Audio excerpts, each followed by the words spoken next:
진실흠바가당 심자와래.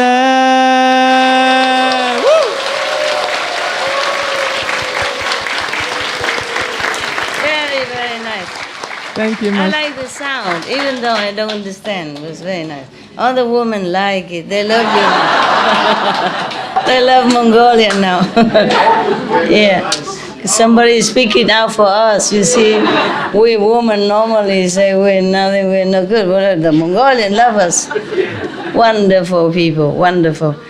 I remember when you make one time conference and all the Mongolian, so much talent, so beautiful. And one of the best shows that we could see. Beautiful. At that time, I wish I could be, physically in Mongolia even. It was so beautiful. Thank you, huh? How many Mongolian today here? 14 of us. 14? Yeah. Oh, at one time? Or Yeah. you just came today? No, yesterday? 3 days ago. 3 days ago. You came earlier, right? You come back same time with them? Yes. Or earlier? Same time? Tomorrow. Tomorrow all of you gone? No, some of Ah, Me and some brothers. understand. Okay. That was a beautiful song, huh? The first song was beautiful. The second song was so happy too. Lovely. I'm really pleased. What It's is? a long story. Are you a little bit pressured, yeah? No pressure. No. No, a little bit fresh. Refreshing. Yeah. It's good. Yeah, I read the same story like every monk would read to you. Why you say you don't know about that? Before, it was not heard from you, so we don't believe that much about the stories.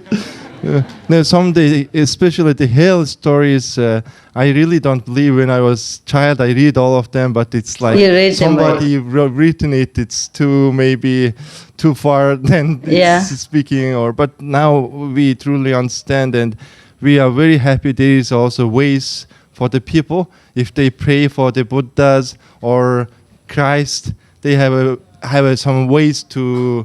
Liberate themselves, at least out of hell. Yes, because it's difficult to all initiated or meditate. It's difficult, so it's very happy to know about all these stories. Why Master. difficult? Maybe to be initiated needs much. I don't know how to say, but I think it's not easy to because not everybody doing this. Not everybody. Get initiation, it's hard. Oh yes, that's right. So just tell them, read the sutra, but they have to believe sincerely also, so that this belief, the sincerity, will connect with the Buddha power, not just blah blah blah. No, understand? Connecting from inside. So they have to be sincere, humble, really request. Yeah. Yesterday. Because for the initiate, it's more direct, it's easier, okay? But for other people, even though you say it reciting the Buddha's name or the past Buddha and then, or do something, then finally you will be Buddha. But meanwhile, there's so many thousands, hundreds of aeons passed already, understand? And then even then you might be led into temptation and having suffering meanwhile, like the old lady who killed the buffalo. Yeah. Before that life, she has painting, repairing the Buddha stupa even. That's a lot of merit. And then the 32 people was also helping her to do that. There's a lot of merit for them too. But even then, merit is one thing, sin is another thing. When you're born in here, you forget your merit. And then the Maya and all that try to drag you down, and doing one mistake and then you finished. Maybe the merit is still there. The merit of painting the stupa is still there, but you don't reap it until many other lifetimes. And meanwhile, you suffer already because you kill a buffalo, just one buffalo, an animal. It's not like killing a human being even. and then suffer 500 lifetimes, being killed, being chased, dying in the prime of youth. Even you have strong power, muscle and all that, still get killed. Yeah? And then the mother, the old woman, because helping them to kill the buffalo, just helping and eating, not like she's the main point, to the main one who wants to kill the buffalo. She's just helping, just lending her things and her yard, you know. And then still she has to be the mother of these 32 people and suffer life after life, seeing them killed in front of her eyes in such a way. So no matter what, of course the enlightenment, immediate enlightenment is the best. So you have one lifetime finished. If you practice directly the light and the sound of the universe, then you are direct in. Okay? Don't have to be reborn again and enjoy the marriage or suffer the sin. Okay? It's the best. When you're born in here, you forget you're married. And then the Maya and all that try to drag you down, you know, and doing one mistake and then you finished. Maybe the marriage is still there. The marriage of painting the stupa is still there, but you don't repeat until many other lifetimes. And meanwhile, you suffer already because you kill a buffalo, just one buffalo, an animal. It's not like killing a human being even. And then suffer 500 lifetimes, being killed, being chased, dying in the prime of youth. Even you have strong power, muscle and all that, still get killed. Yeah? And then the mother, the old woman, because helping them to kill the buffalo, just helping and eating, not like she's the main one who wants to kill the buffalo. She's just helping, just lending her things and her yard, you know. And then still she has to be the mother of these 32 people and suffer life after life, seeing them killed in front of her eyes in such a way. So no matter what, of course the enlightenment, immediate enlightenment is the best. So you have one lifetime finished. If you practice directly the light and the sound of the universe, then you are direct in. Okay? Don't have to be reborn again and enjoy the marriage or suffer the sin. Okay? It's the best. Otherwise, Buddha Sutra, Buddha's name, so that you don't go to hell. But it's just a problem. One problem is that, you see, even at the time of death, before you go into the three evil paths, just before that, even if you remember Buddha's name, just one Buddha's name, or one sentence from here, then the road to hell is closed for you. Even though you've done a lot of bad things. Everything is illusion anyway. Killing, stealing, robbing, it's all back and forth karma in the cycle of revenge and back and forth each other. So therefore, the name of the Buddha is true, you know, at least truer than those karmic consequences.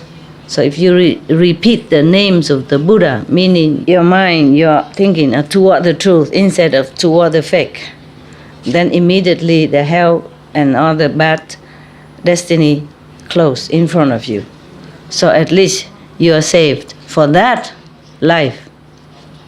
And then you will be born in maybe in heaven or human being.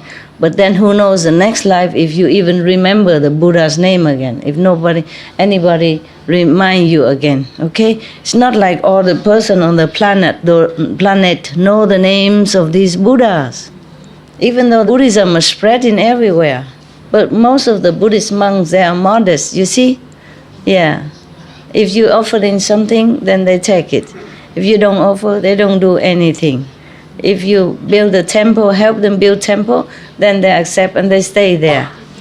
And if you come and ask them about Buddhist Sutra, then they will tell you. If you don't ask, they also don't tell. They're not like outgoing, make lecture everywhere. Everybody knows the Buddha's name. You see what I mean? Yeah. Therefore, even to know the Buddha's name is very difficult already.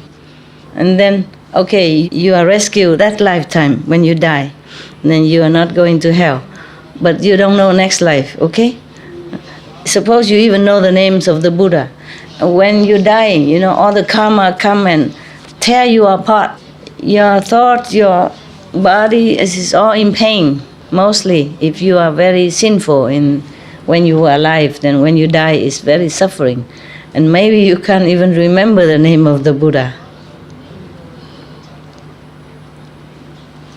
So at least just say, pray to all the Buddhas in the 10 directions. Please rescue me. Just say that, because the names are sometimes difficult, you know. So just remember one name. Maybe Sakyamuni Buddha, Medicine Buddha, Earth Store Bodhisattva, these simple name, okay? Or Kuan Yin Bodhisattva, tell them that. That's why many people just tell the outside lay people to recite Kuan Yin Bodhisattva, you know, or Sakyamuni, you know, it's easier because they are famous. Or Amitabha, understand? Otherwise, all the names of all the Buddhas is very difficult to remember all. One name is enough. It's just only, the difficulty is that only if you remember it at the time of dying, or anyone reminds you of that, that is a problem. But I sing this song, Namo Amitabha Buddha, in Chinese. That's also good. You just give it to them, to the Buddhists. They don't mind, they accept it. They don't care about me, about my teaching, but they know I'm singing the Buddha's name. That'll be okay in their ears. That's why I sing it, okay? Even the Catholic heard it, okay too. The Sikh heard it, okay too. It's still the name of the Buddha. The Buddhas don't care if you're Sikh or if you're Hindu. They're all the same up there. They're all friends, you know? The Sikh guru is also a Buddha. Yeah, the Hindu master also a Buddha. So it doesn't matter. Just one tape like that, it's okay. Yeah. That is why there's a tradition when people die, they invite the priest. Some don't even know why. But when they come, they read the names of Jesus Christ, for example, you know? Yeah. Or they read the name of some Hindu masters or some Sikh guru. Then you heard the name of the Buddha when you die. That's a Buddha. Any Buddha. Then you also rescue that moment from hellfire. Once you're out of it, then you have more chance to improve and then to be rescued more later. If you're in hell already, then you stay there until don't know when, until your sin is finished. Once the sentence already passed down, it's very difficult, very difficult. Unless you have a living master already initiate, maybe. Yeah, it depends also on the power of that master and on the sin that you made. You think, okay, it's one name of the Buddha, I remember. Even if you're not initiate, you say you remember.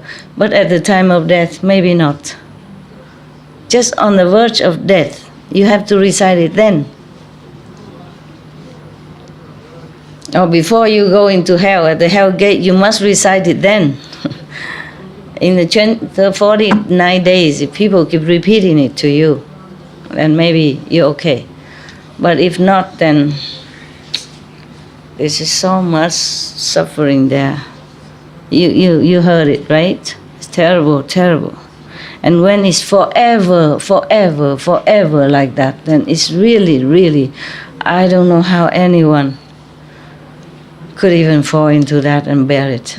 Sometimes you're sick, you have headache, just 2-3 hours and you can bear already. Imagine, huh? Or you're operated, or you cut yourself, or wounded, or have to bandage, or cast, you know, in cast, and you're terrible already. Imagine anything else, forever, forever like that. Day and night, non-stop. Oh God. It is precious to be human, but it's a curse also. It depends on how you take care of your life. Very difficult to go on the right path because survival leads you to every opposite or bad directions which you don't even want. But then slowly you go in there and you can't go out anymore. You don't remember even how to get out. Survival make you do many things. And even when you die, if you don't have a master, or if you don't have somebody read sutras or remind you the name of the Buddha, many of the ghosts who come and, in these 49 days or when you're dying, they come and appear like your dead father or your past mother or brother, sister, auntie, whatever. They come and say, hey, come with me, this is the way. And you trust them because you think these are relatives.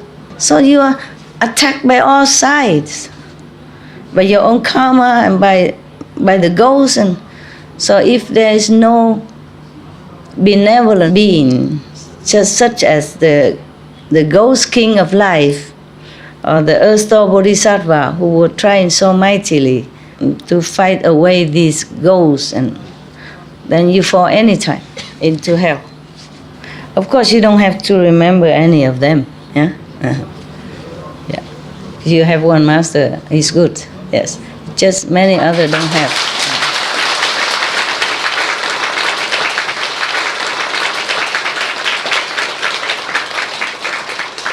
Many others don't have. A lot of people in the world don't have anything.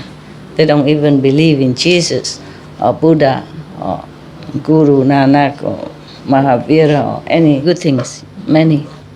That's really pitiful. Okay. Oh my God, 10 o'clock already? Did you eat? Dinner? Lunch? Okay. It's very good. It's very good. What else you want me to do? It's a long story, but you are going tomorrow or today? Some of you? Tomorrow? Okay. Tomorrow. Good. And this next day? After tomorrow? Okay. And this after tomorrow? Huh? Oh, yeah. Tomorrow. Have a good trip, yes. We'll probably see each other again somewhere or here. This retreat is good. I feel it's good, yeah. That I have a little more balance. Like I have my retreat time and have time for you, and time to do some other things, and time to give comfort to my dogs. Last retreat was crazy. I felt very badly ill afterward because the bad treatment of my body did not take care well. Too much work and nothing come in for the physical repairment. It was really terrible. So we should not do this kind of extreme anymore.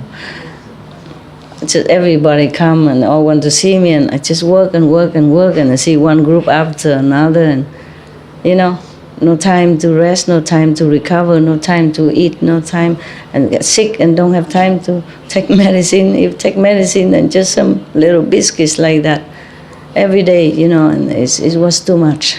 Yeah, we don't go to that extreme anymore. This time is good. Yeah, and last time karma, don't let me stay here. So every night, 2-3 o'clock in the morning, I have to go home.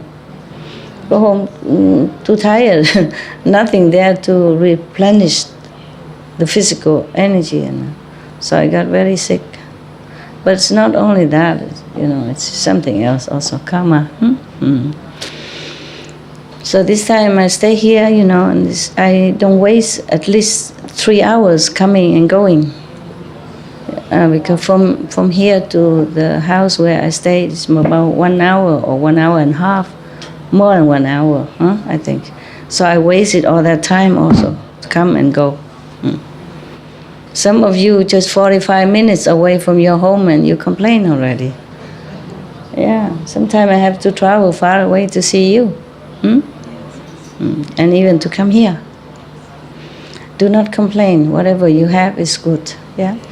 In your place, if you can buy a center for yourself, if you can afford, that is very good. It's yours, and the energy is always the same. A rental place is not always the same. Whatever it is, it's not always bad for us, okay? We have to think more positively and do not complain too much.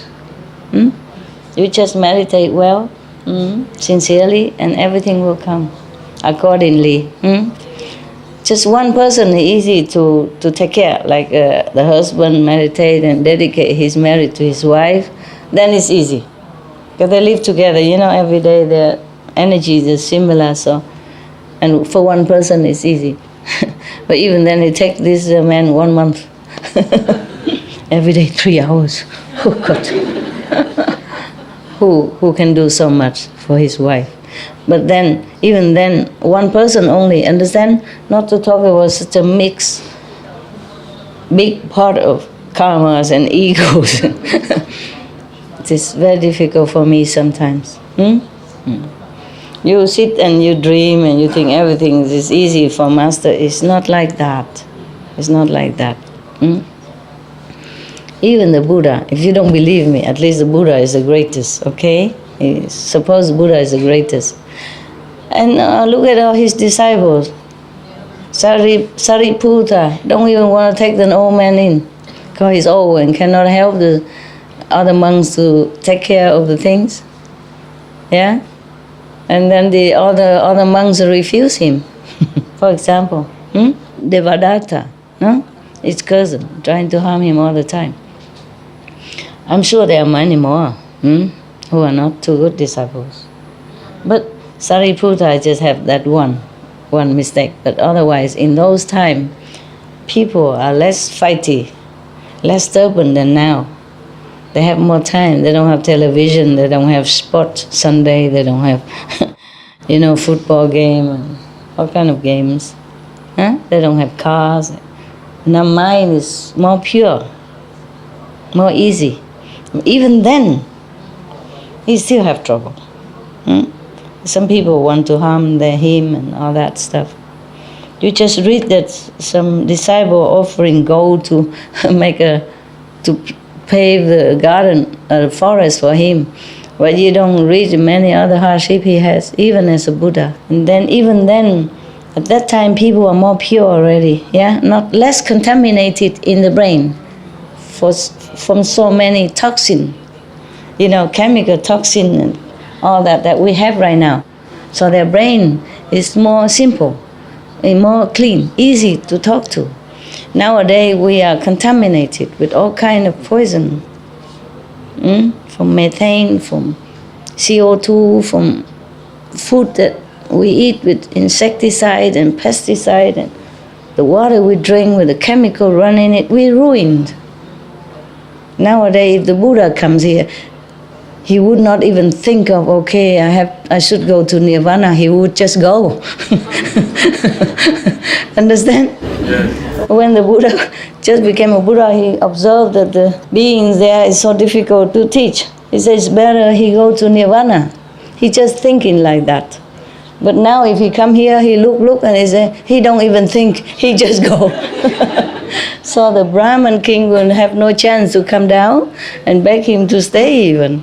Because Buddha was thinking, so he has a chance to come down, fly down and stop, interfere and tell Buddha, please stay because of this, because of that. But if he just go, then he has no chance.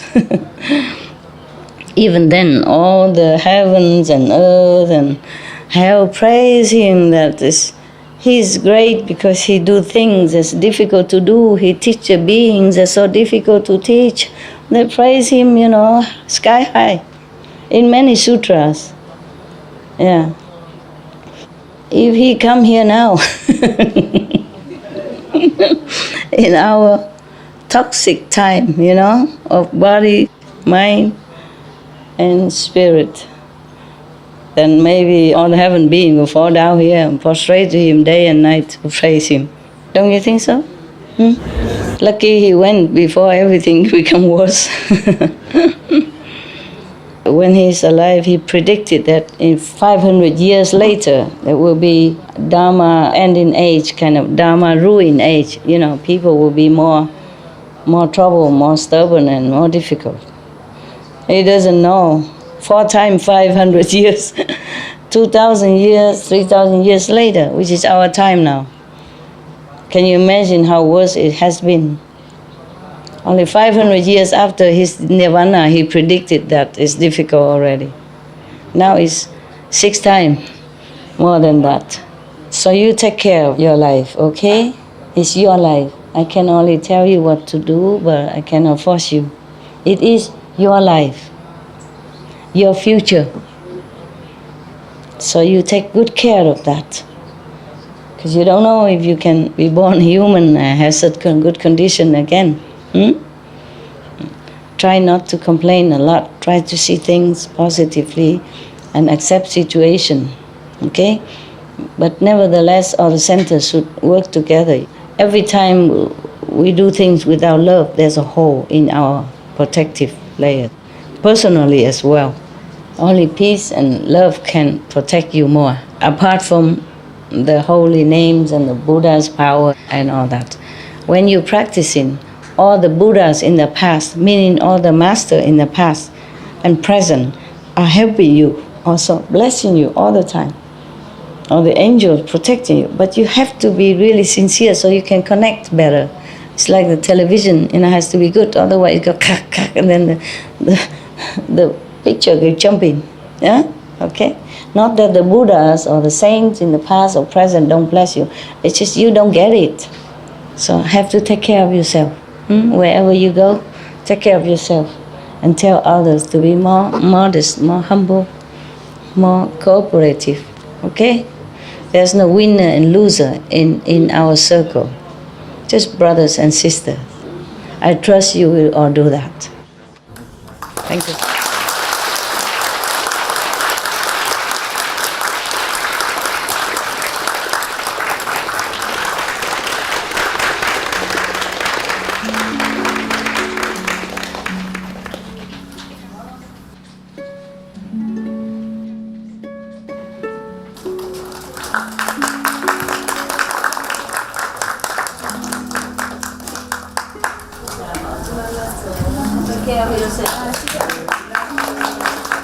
Love you.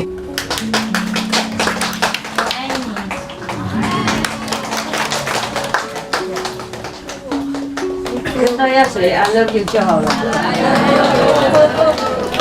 不然怎么会讲好多语言好累。我听清楚哈，很清楚这里哈，太好了 ，OK， 好，大家保重 ，OK。对不起，没办法，什么人都照顾。你很好。拿这个给我，饼干。好，拿那个饼干。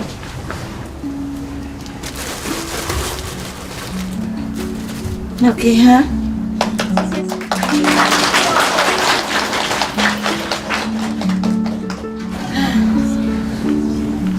要回去了吗？是吗？明天吗？后天。Going tomorrow？ 以后有空有机会再来。回去跟师父，替师父问候大家 ，OK 哈？师傅保重，师傅保重，保重，保重，师傅保重，上帝保佑。师傅多保重。谢谢师。你们都当和尚，睡外面。拜拜。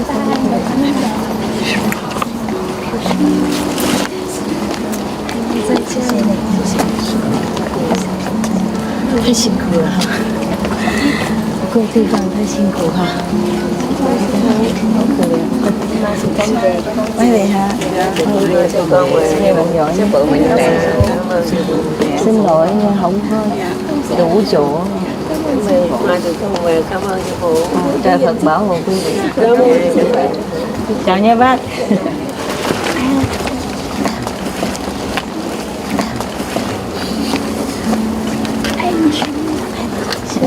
谢谢你们来看书，谢谢师傅，好爱你哦，谢谢师傅，身体安康，感恩quý vị về mình giỏi, trời Phật bảo vệ, bảo trọng học thể, 大家保重，上帝保佑 ，OK？ 师傅也是哦。Thank you， 上帝保佑 ，OK？ 谢谢。